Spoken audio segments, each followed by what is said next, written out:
For those who don't know me, I am Elizabeth Oldfield, and this is The Sacred Live. The Sacred podcast has been going for 5 years, and it started in 2016, 2017, out of a real sense of, out of a response to the rising polarization that I saw around me, around the Brexit vote, around the kind of Trump election, but more generally, a sense that new technologies and social forces were driving us further apart. And the worst bits of ourselves, the kind of people like me tendencies that we all have, were not being checked. We didn't have common institutions, common structures. We didn't know anyone, really, not like us. So that when stereotypes were presented of them in the media or in storytelling, it was really easy to believe them and get angry about them and never really know the humans behind the positions of people that were unlike us.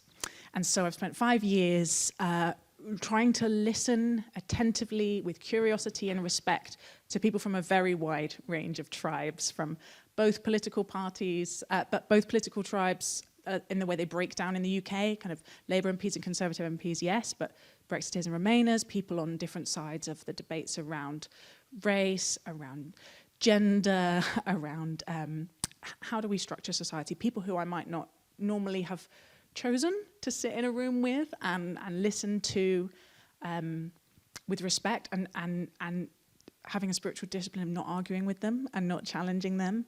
But my goodness, have I grown? Have I been made aware of my own prejudices and my own tribalisms? And we've gathered a little community of people committed to listening across divides as a sacred practice, as a form of growth, as a commitment to be becoming the kind of citizens, neighbours, parents, friends that the world needs.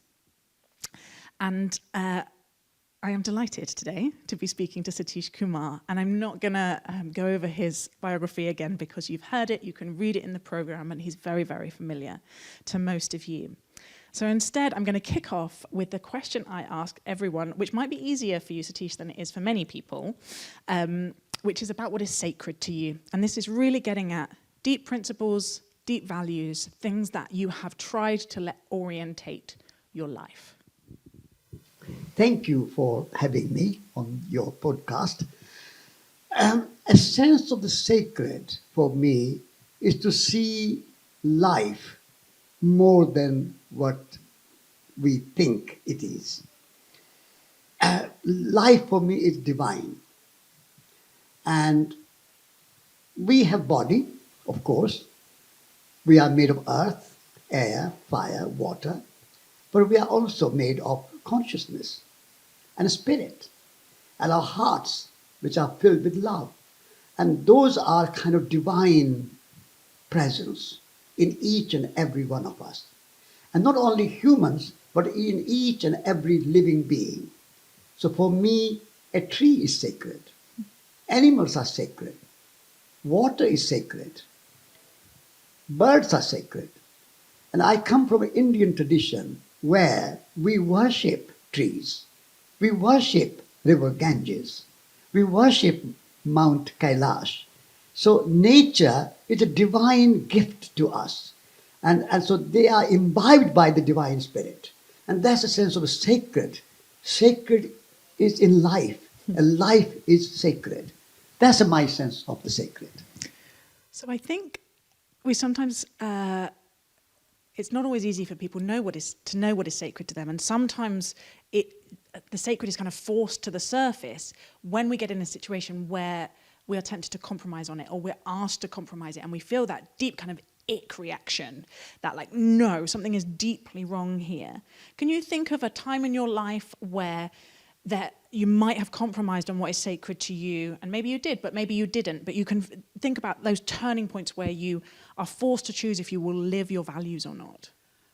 I have been very lucky, very fortunate to have a mother who was a very spiritual being.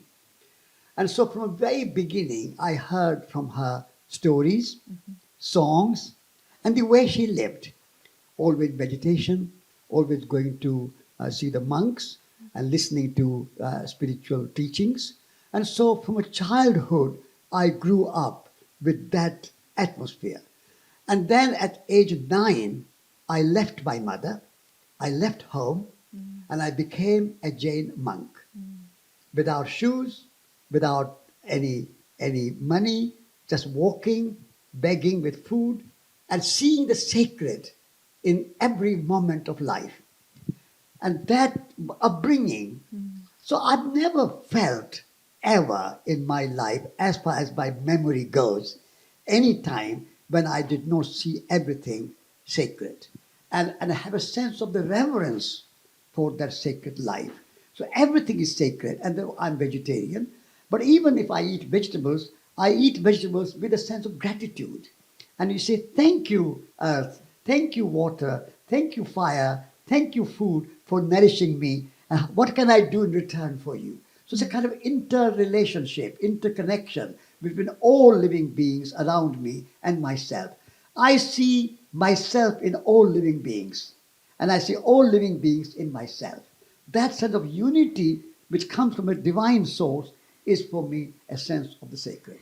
So I want to really try and understand where this is coming from in you and the things that have formed you. So can we just stay on that? Before you were 9, you became a Jain monk.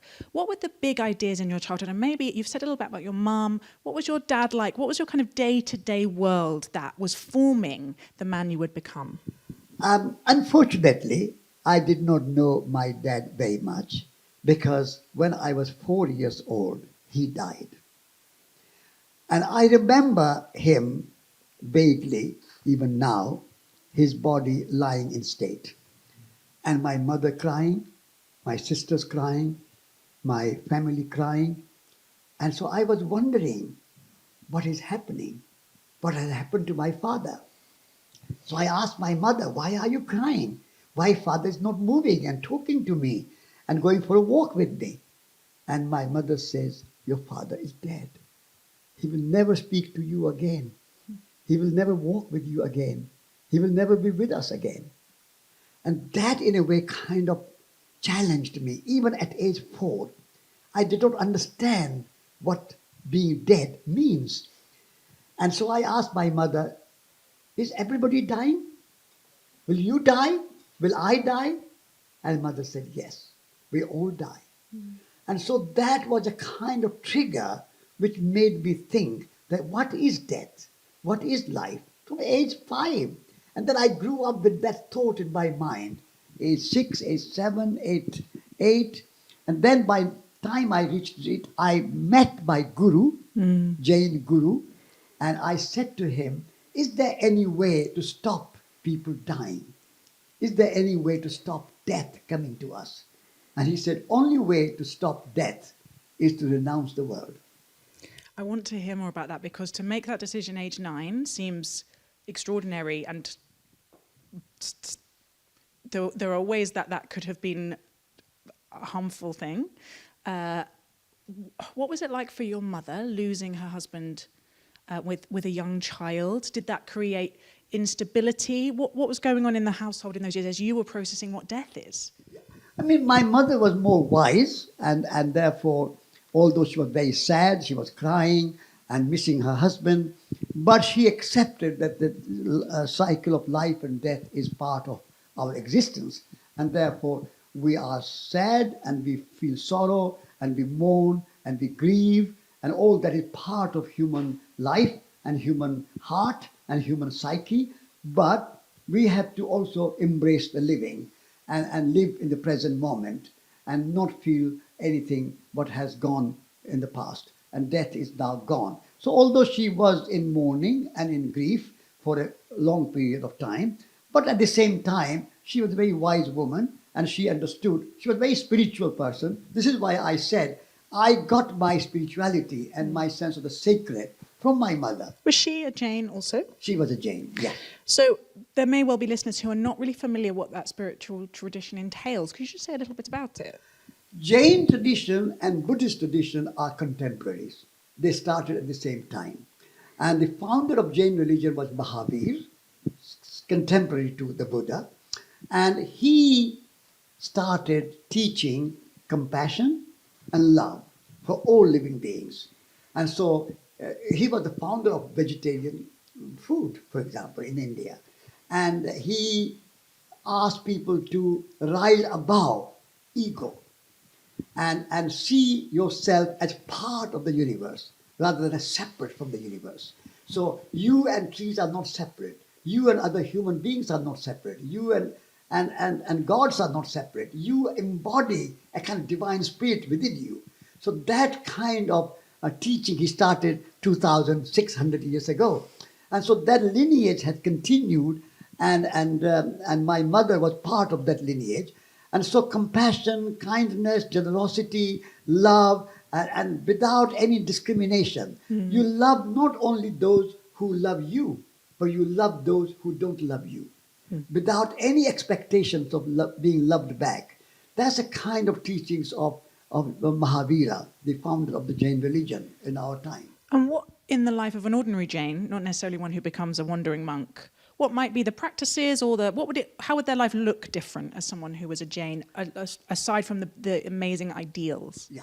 So, first and foremost quality of Jain is to live a simple life. Okay. Not too many possessions, not too many accumulation, not too many gadgets, not too many things, but live simply so that we don't consume and we don't take too much time in building big houses or having big possessions, having big business, earning more money. All that kind of thing takes you away from all your time is spent on your business activities and your money earning activities and so on. So reduce your external activities, live simple life so that you have more time for meditation, more time for singing, for mantras, for chanting, for being in nature, walking. So simple life is called aparigraha, which means without being bounded or without being gripped by your possessions. So you are not possessed by your possessions. That was one great teaching. And secondly, non-violence. That was the most important principle, that you do no harm to anyone. Even the smallest of the small creature, you do no harm. See why I walked bare feet for 9 years as a monk, so that even if I tread on the earth, I tread very gently. And even I had a little brush in my hand. So if I walk at night, well, I don't see if I can tread on something, I brush before putting my foot down. And in the daytime, whenever I'm walking, my eyes are on the ground so that I don't tread on any ant or any insect or anything like that. So non-violence goes much further than any other religion, I would say, in Jain tradition. Wow, it's strict. Yeah, the greatest religion for Jains is non-violence. Yeah, that's so with helpful. those two principles, Jains have. It's a very small religion, not many, maybe a few million, maybe 10 or 15 million people altogether in India. But it's a very kind of profound teachings. Yeah, thank you. So you, at age 9, decided to leave your mum. Did you have siblings? Who were you leaving? And wasn't that, sorry, that's a double question. But tell me more about being 9 and deciding to become a monk and leave everything behind you. Was it lonely, hard, wonderful? What was the emotional experience like? No, I mean, I went into Jain monastic order with enthusiasm and with great anticipation. And so it was not loneliness. And I left home, I left family, and I was a wandering monk with a begging bowl. So you go from door to door and beg once a day. So even from age 9, I was eating for 9 years as a monk only once a day, midday. No breakfast and no dinner, just midday meal. And for that I go, and I don't take food from one house. I'll go for 5 or 6 or 10 houses and take a little here, a little there, a little there. So a Jain monk's practice is to be like a honey bee. Honey bee goes from flower to flower, taking a little nectar here, a little nectar there. Never ever a flower has complained that honey bee took too much nectar away. That's so because people might not have enough to give a whole meal. Is that the idea, exactly. Or is it about relationships? Exactly. Okay. And also, as a monk, I do not want people to give me food, then they have to cook again. So share a little bit of their meal so they can do without further cooking. And what was hard about that life?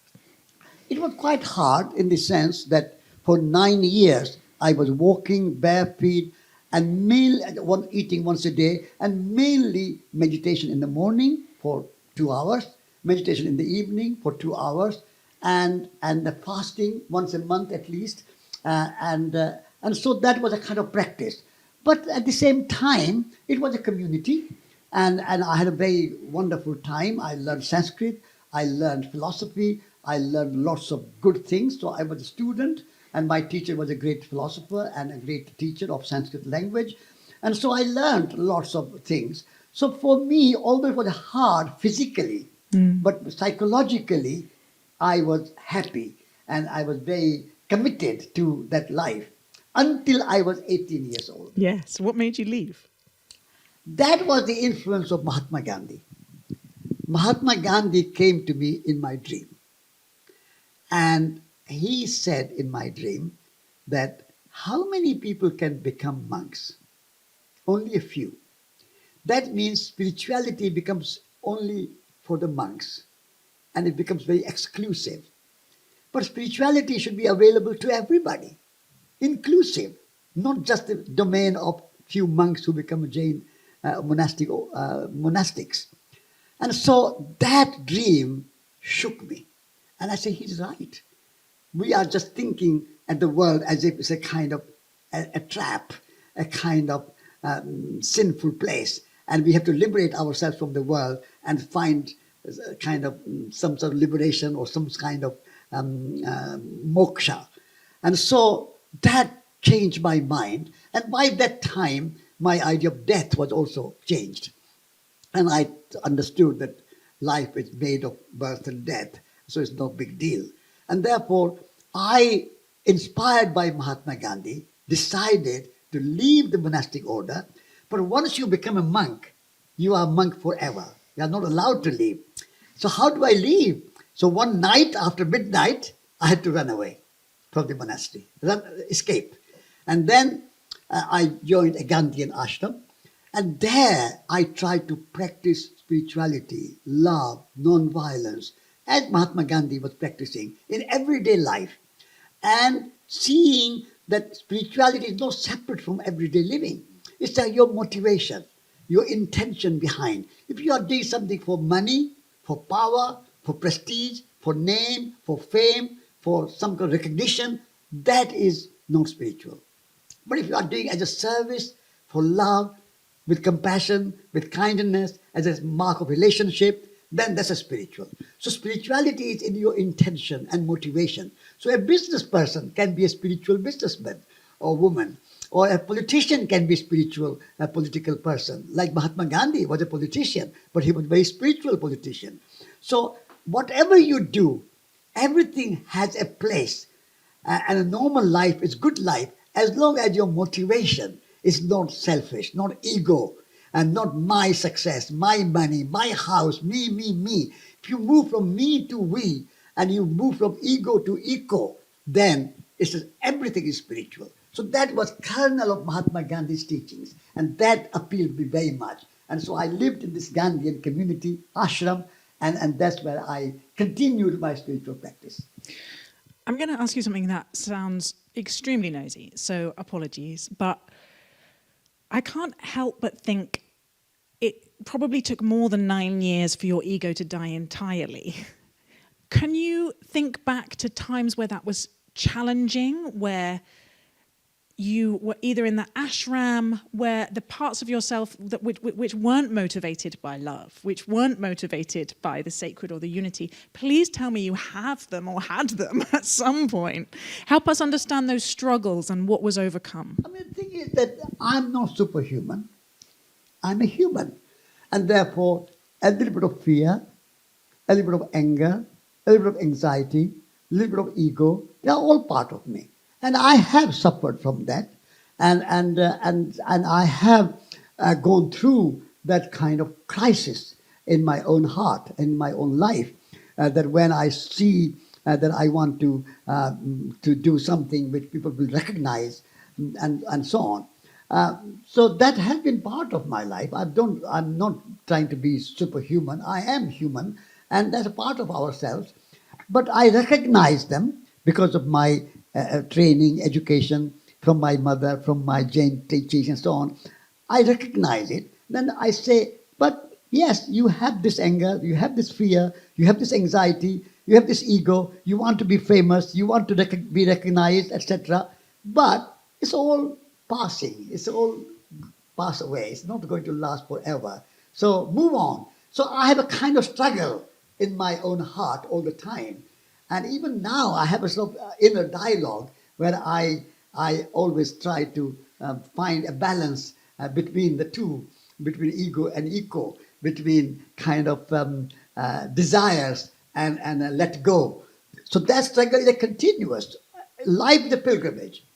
Life is a journey. It's not a destination that I have reached now and I'm enlightened and I'm happy. No, that's not the case. The case is that all the time I fail, I fall down, and I go back into kind of crisis, and then I come out of it. So my training and my childhood and Gandhian teachings and so on always helped me. And I've learned, you can learn to love. You can learn to be compassionate. Like you can learn to play piano. You can learn to play violin. You can learn to play cricket. In the same way, you can learn to be compassionate, learn to be kind. So I'm all the time learning and teaching myself and learning from other teachers how to cultivate my compassion and kindness and love and how not to be too angry or egotistical and so on. So it's a life struggle. It's not a kind of state of enlightenment. Phew. Thank you. That helps me a lot. I think it's very easy when we read or hear spiritual teachers, people inviting us into what often sound sort of startlingly simple principles of love and justice. It's easy to reject them because they sound impossible. And just lifting the lid a little bit, lifting the bonnet on the fact that there is a real human with a ego that you have to fight sometimes and fears that you deal with, it really helps me connect. So thank you. Yeah. I wanted to ask a little bit about the land reform that you were involved in before you went on your peace pilgrimage. It sounds extraordinary to me. Tell me what your teacher was doing in essentially asking people to just give away land. Yes, yes. This was the kind of, you can say, heir to Mahatma Gandhi. His name was Vinoba Bhave. And he came across a time and a place where there was a lot of tension between landlords and the landless people. And they were fighting, and the landless people were killing the landlords because they were hungry, they were homeless, they were poor, they had no jobs. And so in that violent situation, my teacher Vinoba, Gandhian, went and said that we need to solve this problem non-violently. How can we do it? So he asked all the landless people in the village, how much land do you want? And there were 40 families. And they said, if each one of us can get 2 acres, which is a minimal, very small amount, but 2 acres of land, at least we have some source of food and some source of livelihood. And so Vinoba Bhave invited landlords in a meeting together with the landless and said, these people want 80 acres. Very, very kind of reasonable demand. And you have so much land here. Is there anybody who can donate 80 acres to stop this violence and this struggle and this kind of crisis? And so there was a stunned silence for a long time. But after about 5 minutes, one landlord stood up. His name was called Ramachandra Reddy. And he said, I understand what you are saying. Without my compassion of heart and my generosity, I want to practice that. And I will donate 100 acres of land as my gift to solve this problem of violence and killing. I understand these people are very poor and they need livelihood. And that was quite a miracle. Giving land, never heard of that. And so that was the beginning. And then Vinoba said, this is not a problem of one place. This is a problem of whole country. There are millions of landless people, very poor, untouchables, low caste, laborers. They have no income, they have no livelihood. So I need to go around the country. So he walked 100,000 miles for 12 years, asking in every village of India, north, south, east, west, and said, if you have land, give 1/6 of your land to the poor. And I represent the poor. And he was very successful. He collected 4 million acres of land and distributed to the landless. So that was a kind of, you can say, a non-violent revolution, a compassionate revolution. So that, because getting land, 4 million acres of land from landlord to give to the poor, first, people can give you money, people can give you something else, but giving land is not easy, especially in India. And so that was a very big movement. So there was a kind of spiritual movement, I would say, a movement of compassion. And I joined that movement, and I walked with Vinoba, and I went to the landlords myself and asking landlords to give land. And I also had sometimes difficulty in getting landlords to give land. I had to persuade them. I had to even sometimes kind of develop non-violent resistance and so on. But it was a very successful movement. What do you think were the ingredients that made it successful? I'm sort of wondering if I was a landlord. So, you know, you could imagine one of Nick's ancestors sitting here, however, 200 years ago, and someone shows up and says, will you donate some land? What has to go on in that conversation? What does the asker have to bring? And what does the landlord have to have going on in them to make that something that turns from conflict to something that actually is kind of a force for renewal? Yes. First of all, Vinoba Bhave had a great example of Mahatma Gandhi. If Mahatma Gandhi could achieve independence for India from the British, from colonialism and imperialism through non-violent means, and persuade the British colonialists to leave India without fighting, without war, without struggle. There was a non-violent struggle, but without violent struggle. So if Gandhi could achieve political independence from the British and independence from colonial and imperial powers, why can't we achieve the same from our own people who are like colonialists, owning the land and exploiting the poor? So that's a kind of imaginative space has opened up. Yeah. Something seems like it's possible. Yeah. So Vinoba said to landlords, look, if you don't solve this problem, eventually these people are going to rise. And eventually government will bring law. Eventually it will be armed revolution. Some negative things will happen. Do it voluntarily. Do it with compassion. That's a much better way. So he was and he was not asking land for himself. He was in a loincloth. He was a very poor himself. He used very little money. And he was a saintly man. So he was not asking anything for himself. He was asking for the poorest of the poor, the untouchable, the lower caste of the low. And so that was a very big move. And then many people joined him.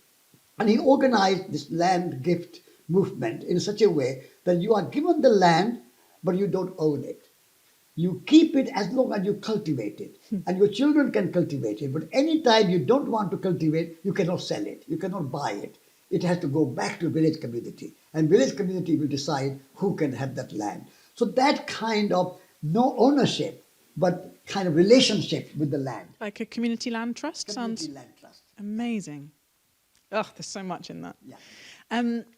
And after that, you did the thing that you're most famous for, I think, which is this very long, many-year walk during the Cold War to try and raise awareness of the threats to the world and call on world leaders not to destroy us all with their nuclear weapons. And you did that really as a pilgrim, barefoot, asking for shelter, asking for food. Again, I'm just really interested in the internal journey of that. And you've said elsewhere, you know, when you weren't given food, it was an opportunity to fast and to sleep outside under the stars. Going back to this sense of inner struggle and ego and fear and anxiety, when you did have times where people maybe responded with violence, or maybe I'm projecting, did people respond with violence or with distrust or with prejudice towards you? Did you encounter that kind of resistance? I mean, yes. I encountered twice. Just twice? Twice, bullet. Wow. I could have been killed twice during that journey. Once in Paris, and once in southern Georgia in the United States. Can you tell me about those? Now, in Paris, I was kind of mistaken to be an Algerian. And at that time, there was a struggle between Algeria and France. And therefore, someone thinking that I was Algerian had a gun and wanted to kill me. And in Georgia, in southern part of the United States, I was thrown out of a restaurant at a gunpoint because I was not white. And in those days, and that was just after I had met Martin Luther King. And so in those days, was segregation and discrimination was so strong that everything, schools, restaurants, everything was segregated. Blacks and whites could not go together. So that restaurant was whites only, and I entered in it, and I was thrown out of the restaurant. But on the whole, 2.5 years of journey, I would say there were only 2 occasions when I had a violent encounter. Of course, during other days, there were days when I did not get food. And people will suspect, who am I? Am I a spy? Why am I walking like this? Why am I in their country? So they will suspect. They will say, no, we don't want you to in this village. Go away, go away, go away. And so I will leave another village or another village. So there was occasions like that. In addition to that, there were lots of physical hardship because blisters and knee pain and all that kind of climbing 10,000, 12,000 feet high mountains and walking in the deserts, no village. So sometimes no village for 2 days, 3 days walking. And so I had to sleep under the stars. And this is why I called my million-star hotel because I was very happy to sleep and hungry because I was not carrying any food, just the water. And so I managed to go. But when I was walking around the world, I knew there's not going to be a feast. It's not going to be kind of easy. It's going to be hard. And I will go hungry. I will be without shelter. But I will be prepared to do this journey and accept difficulties, accept problems, accept negative experiences. Because I did not want life. If I wanted easy journey, I could have flown. If I wanted easy journey, I could have taken a car or taken a train or anything. But I did not want that easy journey. I wanted to work for peace as a pilgrim and go through Muslim countries, Christian countries, communist countries, capitalist countries, poor countries, rich countries, whatever you are, mountains, deserts, snow, whatever it is, I face it. I want to go through it. And that's the kind of pilgrim's mindset. Pilgrims are accepting life as it comes, warts and all, difficulties, problems, everything are part of life. And so that was my pilgrimage. And for 2.5 years, I walked through 15 different countries, and I delivered a packet of peace tea in the Kremlin, a packet of peace tea in the White House. I was received in those 2 big centers of power, and I met Martin Russell, I met Martin Luther King, I met many, many wonderful people, and so there were lots of hardships, difficulties, problems, but also lots of rewards. So together, I feel that I learned a lot, and it was a great experience of my life. I want to talk to you a little bit about what it takes to grow the kind of character to be, to respond non-violently to violence, to respond to hatred with love. And I'm very formed by the Christian non-violent tradition and by this phrase that I always come back to when Jesus says, turn the other cheek. He's not saying kind of passively lie down and get yourself beaten up. It's a very strong response. It's the fight or flight response in us. It's inviting us to resist it because it's neither hitting back or running away. It's standing your ground and keeping eye contact and staying in that moment, staying in that relationship, really. But fight or flight is an automatic response, right? Our threat response is not something we have much control over. Our fear of the other, our fear of conflict, our fear of the enemy, our fear of violence. If we're functioning on automatic, we will either fight or flight. We will either attack or run away, or sometimes freeze, or occasionally fawn. Is the kind of new research coming out?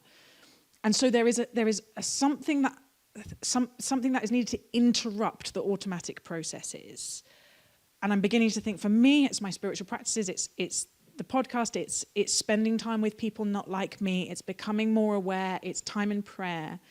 What have you done and what are you still doing that meant was possible. I mean, when there's a gun pointed at you, there's not much you can do unless you have one and pull it, which you were not going to do because you were a Jane.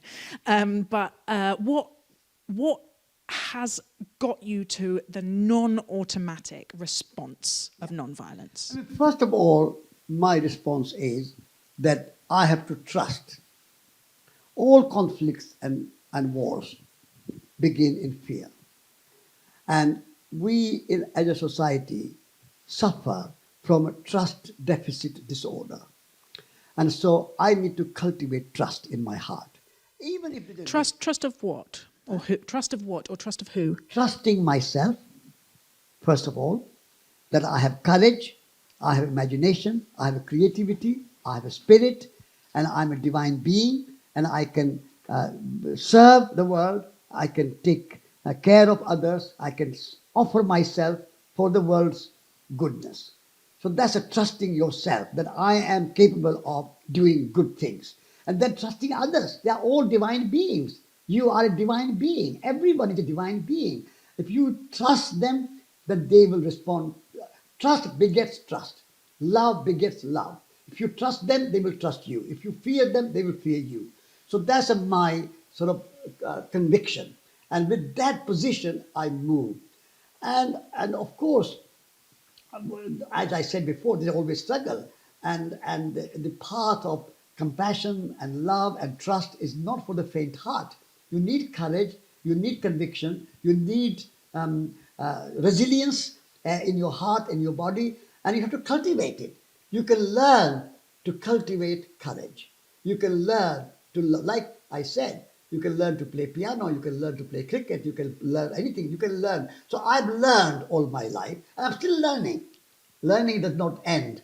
I'm still learning. I'm not, as I said, I'm not perfect. I am still struggling and still learning.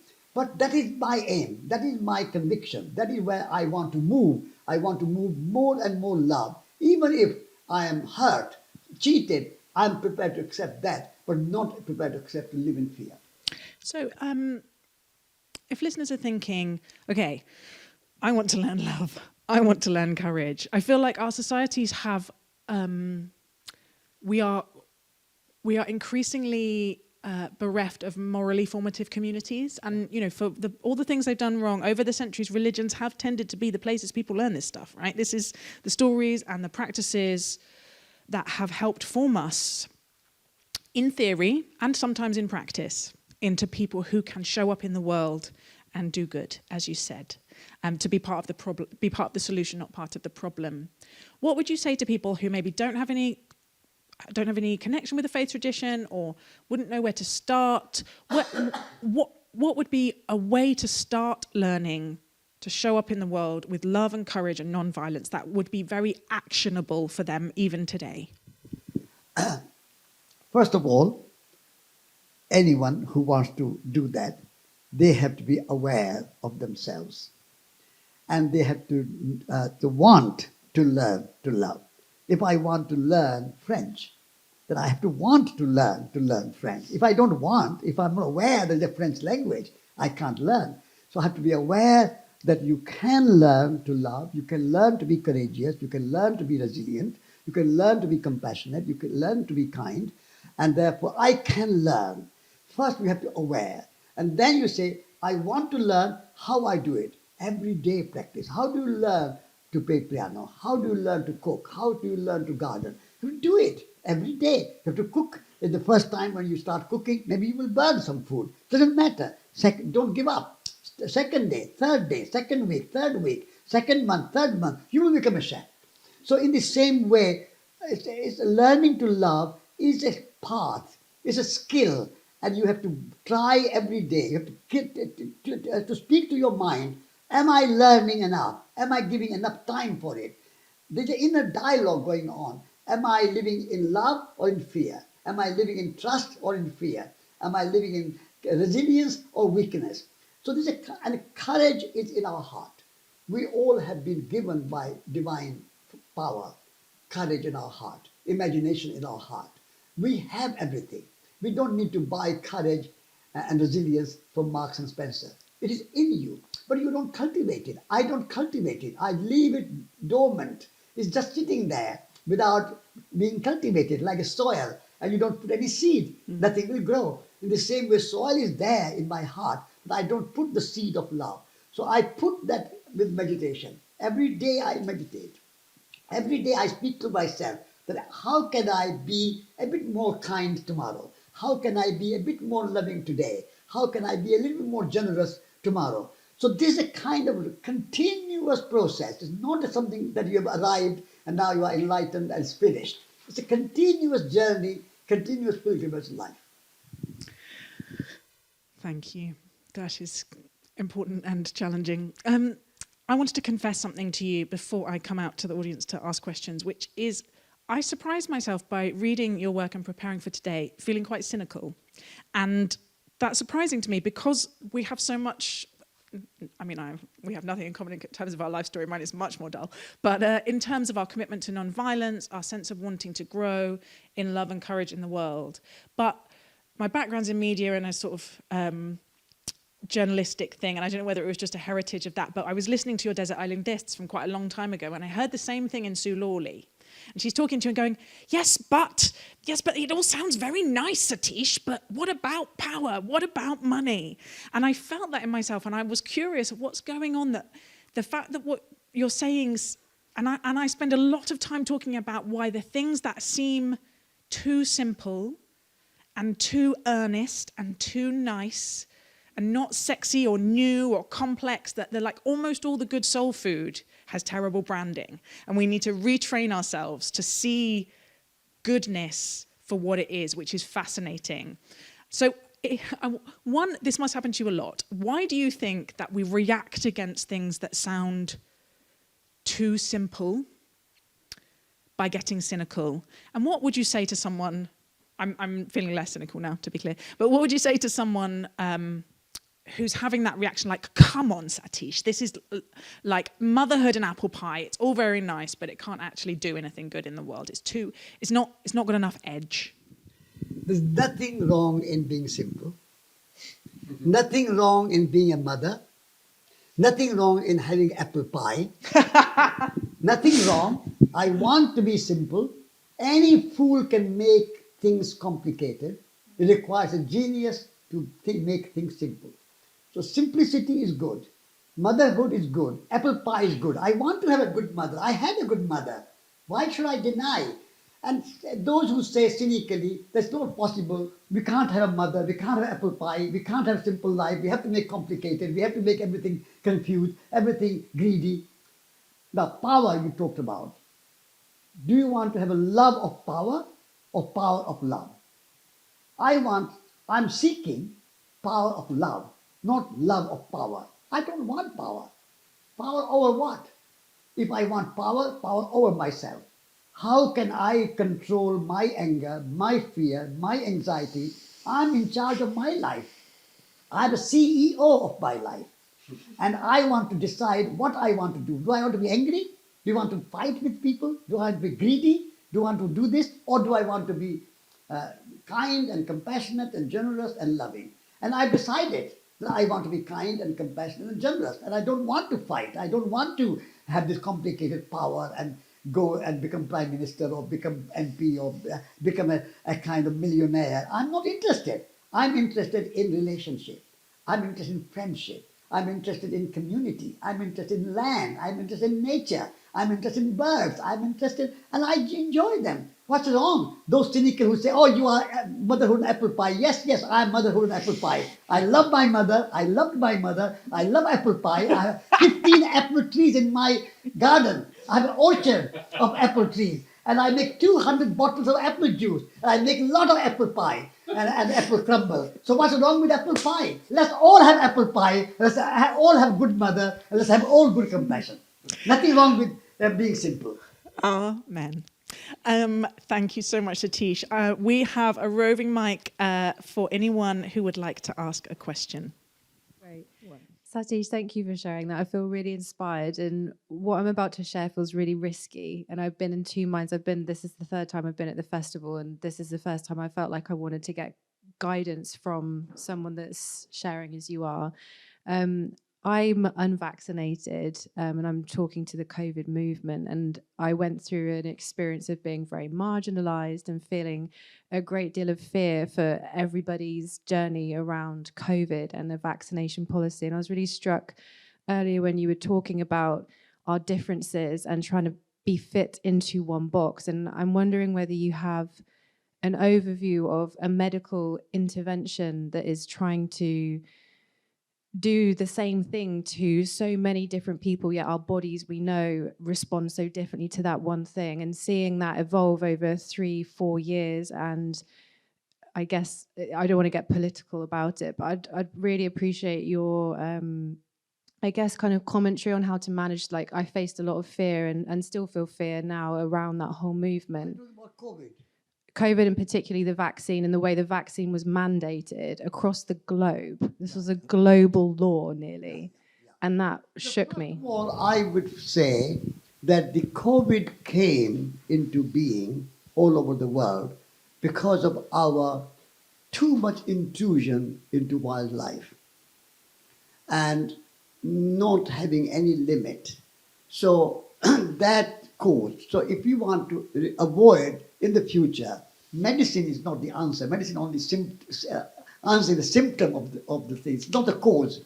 Medicine is not the solution. It's only kind of you are treating the symptom with the medicine. So we have to reduce our kind of over impact, over exploitation of the wildlife and wild nature, and live a bit more restrained life where we cultivate on the soil our food, our vegetables, and so on. Reduce your meat eating and reduce your wild food. So that's a kind of addressing the cause of COVID. That's our relations with nature had to be healthy and a more reciprocal and a more kind of, our identity is nature. Our identity is land. And we have to look after the land, we have to look after the soil. And at the moment we exploit the land, we exploit the animals, we exploit. So that's a kind of bigger picture. But once you have it, then people should be given choice. There's a medicine available, and if you want to, you can have it. But if you don't want to, there should not be imposition, should not be propaganda that everybody must.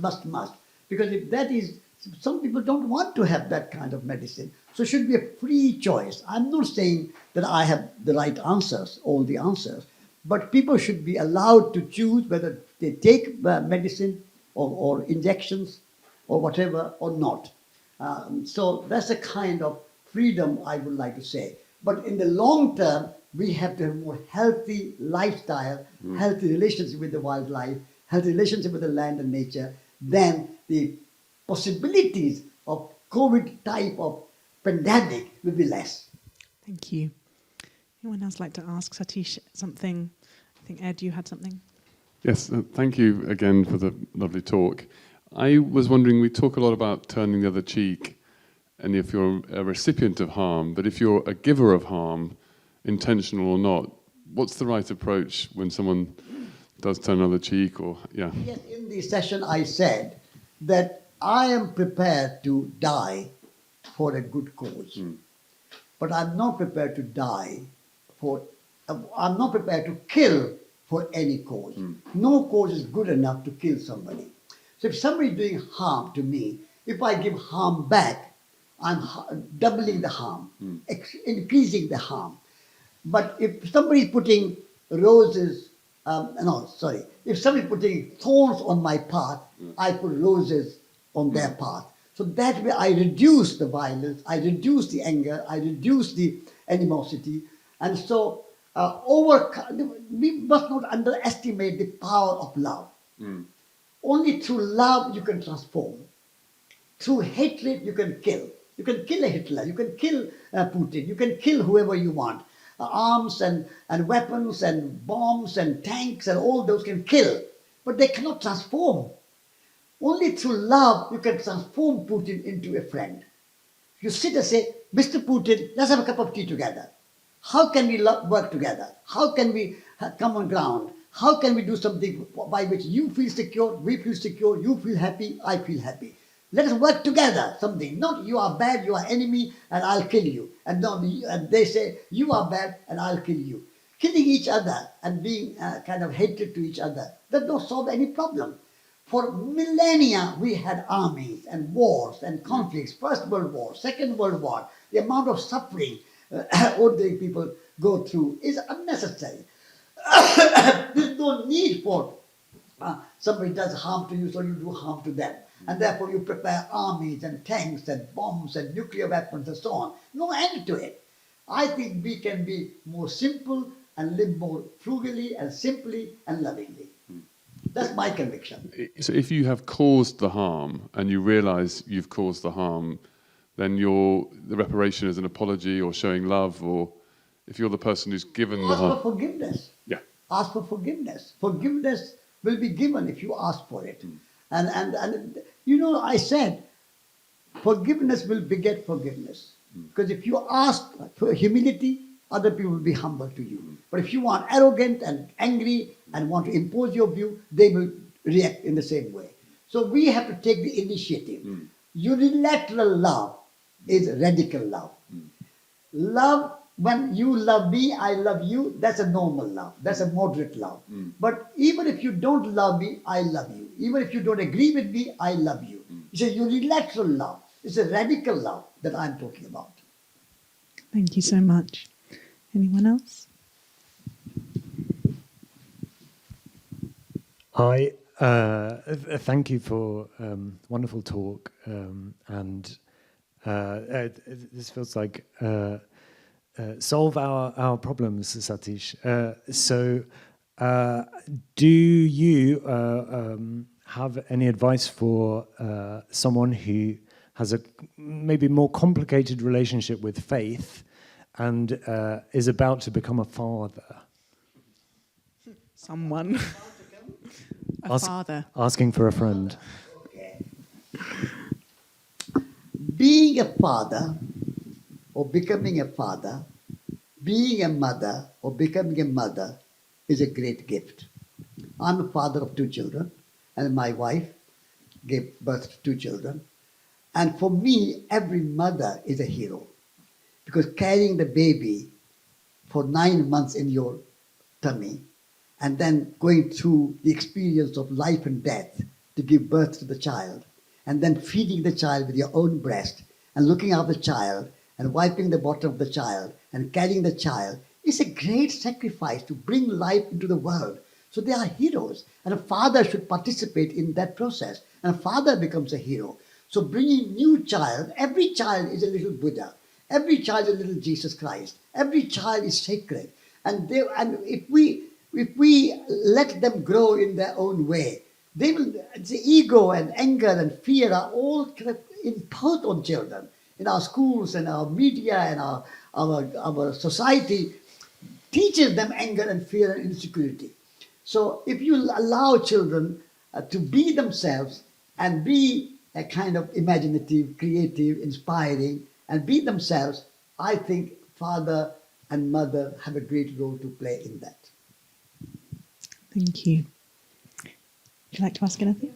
Yes, we have time. Thank you. Yeah, thanks so much for being here. This is amazing. Yeah, super wowed. But I wanted to ask you on the topic of unilateral love, and that being radical. How do you not get lonely in giving unilateral love? Because it can feel quite Lonely. Yeah, lonely, I think. Because it might be in competition with more intimate love? Is that what you're asking? Or you give and you know the person isn't giving back, and then you are alone. And even though you might know there's other people in the world, like many of us here, who might be giving and not receiving back, you're not in contact with them every day, and you're trying to, it might feel quite alone. Yes. I mean, cultivating a sense of belonging has to start with longing, longing for love and longing for relationship, and then you start to belong. And but also you are never lonely if you take my experience and feeling a kind of divine presence in your life. And that's what we started our conversation with, the sense of the sacred. We are not lonely. Trees are our company. Birds are our company. Soil is our company. Earth, air, fire, water. They, without discrimination, look after us. Water will never say, you can drink me, I will quench your thirst only if you are a saint, only if you are a good person. Otherwise, I will not quench your thirst. Air will never say that you can't breathe me unless you are a good person.